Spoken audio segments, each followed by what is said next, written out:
sekarang ini tadi Anda katakan menjadi menteri itu seringkali banyak tidak enaknya. Salah satu mungkin tidak enaknya adalah betapa sekarang mudahnya orang mengkritik pejabat. Itu biasa. Termasuk di sosial media. Oh iya. Ada beberapa cuplikan di sosial media. Aduh, ampun kalau sosial media itu. Anda minta ampun? Ampun saya. Kalau gitu maafkan saya harus menunjukkan menunjukkan ini ke Anda, Pak. Itu sebelum bagian, Anda mohon ampun. Saya pernah di Nih. sosial media. Tuh, hutan dibakar di mana tapi Zulkifli Hasan tidak pernah nongol jidatnya. Apa dah di Wah, SBY? biasa. Ini masih ringan. Masih ringan. Menteri Kehutanan diperiksa KPK. Cengenges. Oh, ini ketika Anda diperiksa ketika menjadi saksi kasus Bupati Bogor tersangka penyuapan. Kinerja dan sebagainya cukong. Ini sudah biasa Anda anggap? Biasa. Sudah biasa. Itu bagian dari tugas.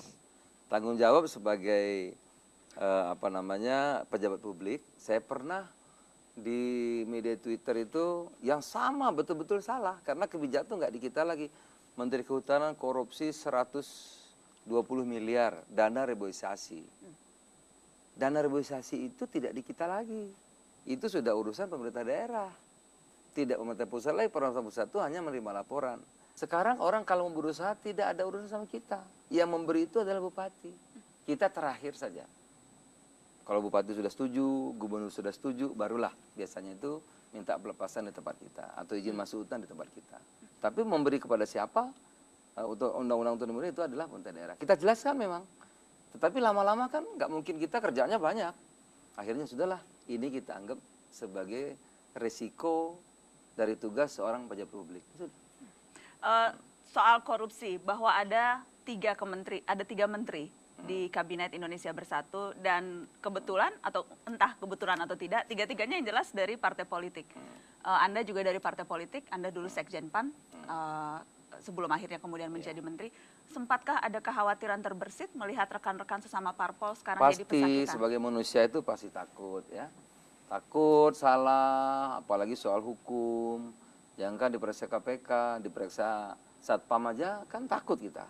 Takut berbuat salah itu, saya kira itu semua dirasakan oleh setiap individu. Saya juga takut, oleh karena itu kita berhati-hati ya, bekerja dengan bapak zaman sekarang.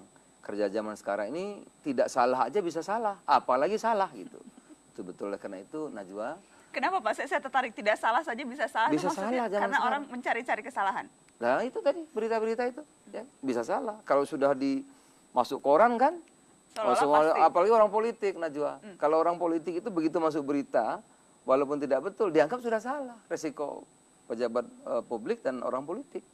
Anda kapok jadi menteri Pak? Nggak ada istilah kapok tahun itu. Kalau tugas berat apapun, bismillah kita kerjakan. Saya sempat membaca ada pernyataan Anda di salah satu acara, cukup 5 tahun saya menjadi menteri. Kalau itu betul, itu di berbagai kesempatan. Satu bidang Najwa, menurut saya, apalagi di Kementerian Kehutanan, itu kan satu bidang. Orang kalau satu bidang itu cukup 5 tahun. Kalau lebih dari 5 tahun, maka satu, dia tidak akan kreatif. Kedua, kemungkinan salahnya besar. Oh, berarti kapok jadi Menteri Kehutanan. Kalau menteri yang lain masih mau? Kalau yang lain jalanin aja. Saya tidak cita-cita jadi menteri, tidak. Saya sudah sampaikan kepada Pak Atta, kepada Pak Amin, tidak ada lagi cita-cita saya untuk jadi menteri Kehutanan, apalagi udah pasti saya tidak mau.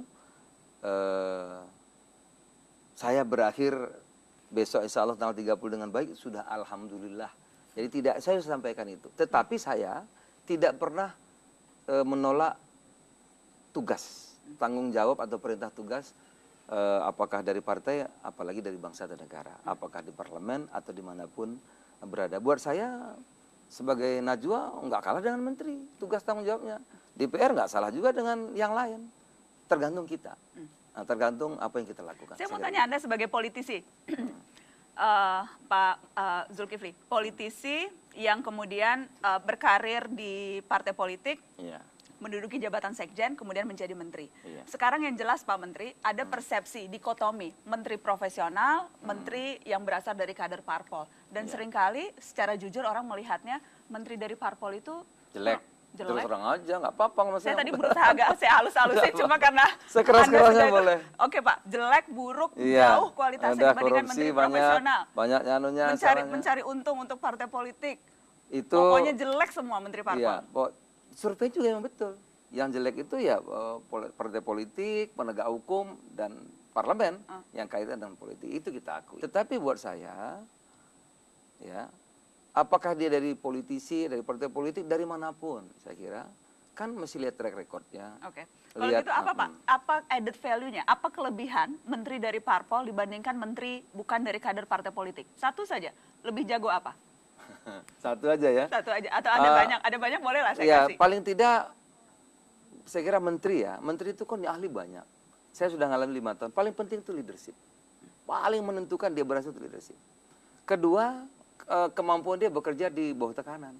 Zaman sekarang, jadi menteri baru 2 hari itu puluhan orang demo, belum dari parlemennya, belum dari ormas, belum dari NGO, belum dari BPK, belum dari Badan Reformasi Birokrasi, Kementerian Reformasi Birokrasi, belum dari UKP. Banyak sekali yang menilai kita. Jadi orang parpol lebih kuat menghadapi tekanan demo? Menurut saya terlatih. Belum tentu lebih kuat, tapi sudah terlatih. Itu yang kedua ya. Yang ketiga harus punya jaringan. Ini kan kerja-kerja politik. Bagaimana dengan parlemen? Nggak mudah itu. Niat baik saja nggak cukup. Program bagus saja nggak cukup. Harus mampu meyakinkan parlemen. Nah, paling tidak orang politik kan parlemen itu orang partai juga. Bisa ketua partainya, bisa menjelaskan background kebijakan-kebijakan yang kita lakukan. Jadi kemampuan lobby-lobby lebih Saya terasa. kira, iya. Dana operasional menteri yang dirasa jauh dari mencukupi kebutuhan, sehingga harus mencari dari banyak pihak yang lain. Dugaannya pemerasan. Enggak juga tuh, cukup sebetulnya. Cukup dana operasional menteri? Melebihi daripada kebutuhan.